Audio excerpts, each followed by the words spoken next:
Shalom, shalom, bonjour, très chers abonnés, très chers internautes de Dada International.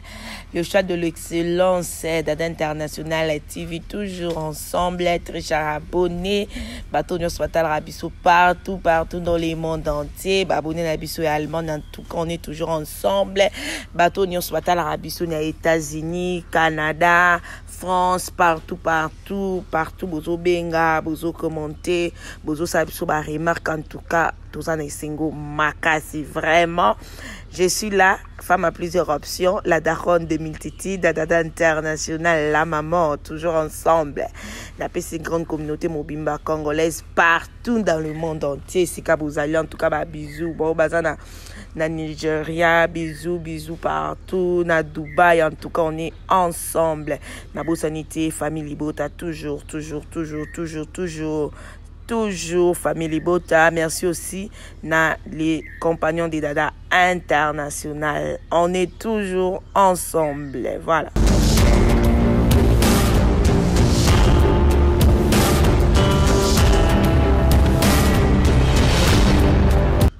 Voilà, karibu kumeza, ila kisaka awa makampunyo so kitoko, makampunyo so pré, ila kisaka awa mutako boya, azate, donc to pusani penzana mesa na biso, kitoko, seki tolingi toleka, na moment préféré ya bato ebele, voilà. Kolia esalaka bien, kolia epesaka énergie, epesaka santé, bobo yaka kolia te, dans la vie faut goûter, atezelo kolia kate. Tu goûtes d'abord. Oyebi oyeko sala yo te na lole mo muna pe kaka okomi pe fan. Biso nyos tozaka un certain temps bablo mususu to liaka te mais tant oko goûter. Okangami. Voilà, recette ça le tozai na mi pandi na biso. Donc mi pandi déjà na tsaki on na ma moto na sokola ngo bien na lekisa ki ni tape na nzungu na tie moi fait nanga et puis na marinade nanga avec mboule beta marinade nanga et pola qui voilà maintenant na choité oui mboule panzara fait mais jamais oui ntina kenda ka oui nti bongo na zai na muscade nanga na bungisa kiango wana mi panzina na skola ma moto sepe au monika couleur nango au kansa déjà ndeti toka ki or que ezalaki ma ya moto na skola nango na ti muscade nanga na ti ai nanga na tie ay nangai na tie fei nanga nde biloko lelo toko lamba déjà na présentation à la table na biso. J'espère que babuni na biso ba yebi déjà ndenge tokendaka ba comprendre ki recette na biso ya lelo ezalaki nini, voilà. Ba onio nanga pe na bundisaki na lekai na kutia yango na mi ponzi nanga, en tout cas nga mi ponzi vraiment na ngango mi ponzi pe okola mbango ba midel ebele to na sale no kalanga to kina système ya chaud ki zaki dimanche, fatigue après l'église, n'habité, il faut n'habiter moi le mot bépé, qu'on changer, qu'on lamba, baé, qu'on la ka, m'talamba, qu'on les cabatons soit, azate, en tout cas, non, ça va remarque et tout, non, ça va si en tout cas, nous avons vraiment des on a compris qu'on est toujours ensemble, nana batu batalanga na motema mobimba,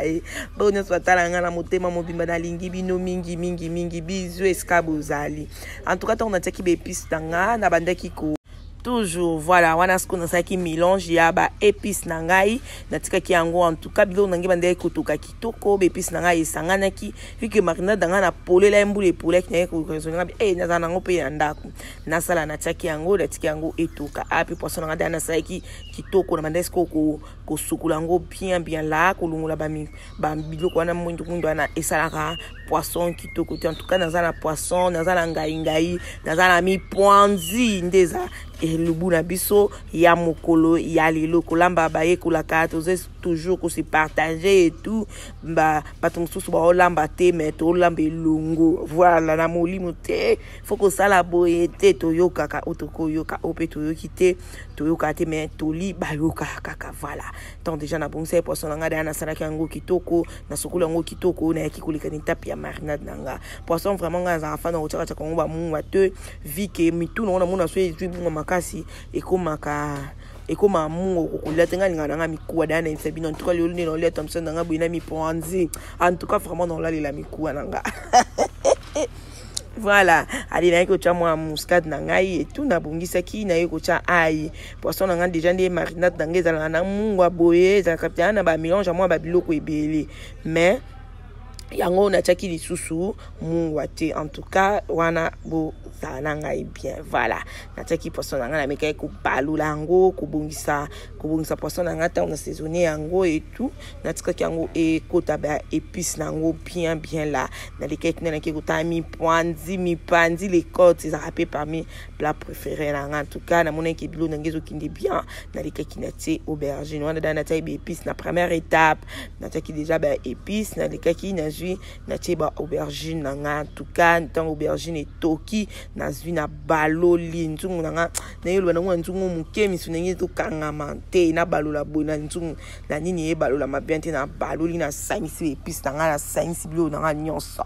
vraiment ezaki recette ya boya pris na yaki koleka na zui tomate nangai en tout cas na mixa ki ngote na tchaki yango ka boye ezape ka système oko kata vu que yaki tomate yote nango na congélateur en tout cas on a kata ki yango na sali tomate nanga na zui solo nangai nyanya na zwaki na tchaki eta biloko na zaki nango besoin en tout cas na yaki ko bakisa moi huile muke po biloko nanga esanga na kitoko na zwaki yango na fini kaki na tsikaki yango na yeko likana étape oyo ekomaki ya kokalinga mbolongo na biso poisson na biso to benga rampio d'ivoire na yaki kokalinga poisson na ngai na tchaki mafuta na moto kuna déjà pe na saisonaki biloko na ngai en tout cas na tchaki biloko na ngai na moto elekaki kitoko makasi. Merci beaucoup na bidonner sur beau tape partout. Beau continuer toujours côté biso, beau continuer toujours côté biso confiance, on est toujours ensemble. Kolamba baye kolaka ceux qui est dans le corps lobé dans biso numéro d'angeza la toujours affiché wana mutu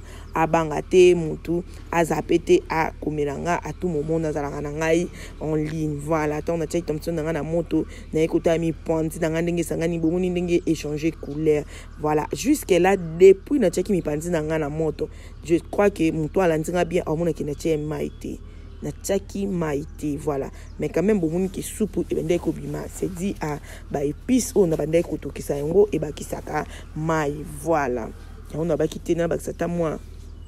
ndambo a kopo na chapo na zaki vraiment na besoin ya sauce ebelete na zipaki kuna biloko na ngatango ezobela awa koto yo na yaki kutala pe poisson na ngape ekauka kitoko poisson peza elo mona linga mingi surtout ce que za ya kotomba en tout cas na zaka fan nango mais ya kokalinga pe ezaka kitoko makasi ezaka nango eko accompagner na biloko nyonso voilà.